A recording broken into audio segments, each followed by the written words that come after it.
Hello guys! ఇది మా third day of Thailand trip. ఈరోజు మేము బ్యాంకాక్ నుంచి క్రాబీకి ఫ్లైట్‌లో అయితే ట్రావెల్ చేసి రీచ్ అయిపోయాము. మీలో ఎవరైనా థాయిలాండ్ ట్రిప్‌కి వెళ్ళాలనుకున్న వాళ్ళు గానీ, లేదా వెళ్ళాలని ప్లాన్స్ ఉన్నవాళ్ళు కానీ, ఫ్యూచర్‌లో ఈ వీడియోని మాత్రం అస్సలు మిస్ అవ్వకండి. యూజ్‌ఫుల్ ఇన్ఫర్మేషన్ మీకుంటది. ఐటినరీ ఐడియా వస్తుంది. ఛానెల్‌ని సబ్స్క్రైబ్ చేసుకోకపోతే సబ్స్క్రైబ్ చేసుకోండి. మోర్ ఇంట్రెస్టింగ్ వీడియోస్ మిస్ అవ్వకుండా ఉంటారు. మేము క్రాబీలో స్టే చేసిన రిసార్ట్ వచ్చేసి హూలా హూలా రిసార్ట్. ఇక్కడ స్టే అయితే చాలా బావుండింది. రూమ్స్ అండ్ కాంప్లిమెంటరీ బ్రేక్‌ఫాస్ట్ అయితే చాలా బావుంది. మా రూమ్ నుంచి బాల్కనీ వ్యూ ఇది సూపర్‌గా అంటే సూపర్‌గా ఉండింది.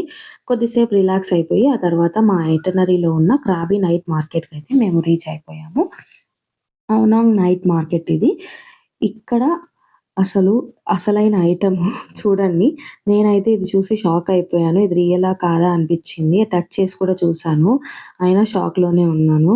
ఇన్ని క్రొకోడైల్స్‌ని, ఫేసెస్‌ని ఒకేసారి చూసి ఏం నోట్లో మాట కూడా రాలేదు.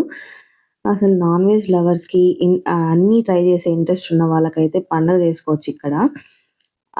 అంటారు కదా! ఈదేవి, పాకేవి, ఎగిరేవి అని. అలా ఏ తేడా లేకుండా అన్నీ ఉన్నాయిక్కడ. సో, బేసిక్‌గా మేము వెజిటేరియన్స్. ఇవన్నీ చూసి డైజెస్ట్ చేసుకోవడానికి నాకు కొంచెం టైం పట్టింది. బట్ మనకు నచ్చిన షాపింగ్ ఐటెమ్స్ బోలెడన్నున్నాయి. అన్నీ అలా చూసుకుంటూ విండో షాపింగ్ అయితే అయిపోయింది. వెజిటేరియన్స్ కూడా ఫుడ్ చాయిసెస్ ఉన్నాయండి. Ice cream, coconut and mango sticky rice, fruit juices and potato items ఇలాగా కొన్ని ఆప్షన్స్ అయితే ఉన్నాయి. భయపడాల్సిన అవసరం అయితే లేదు.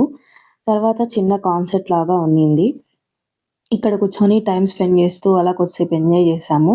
క్రౌడ్ అయితే ఇక్కడ ఫుల్ హెవీగా ఉన్నింది. ఫైనల్లీ ఆ గయా our star show of night market. Fireworks ఇవి.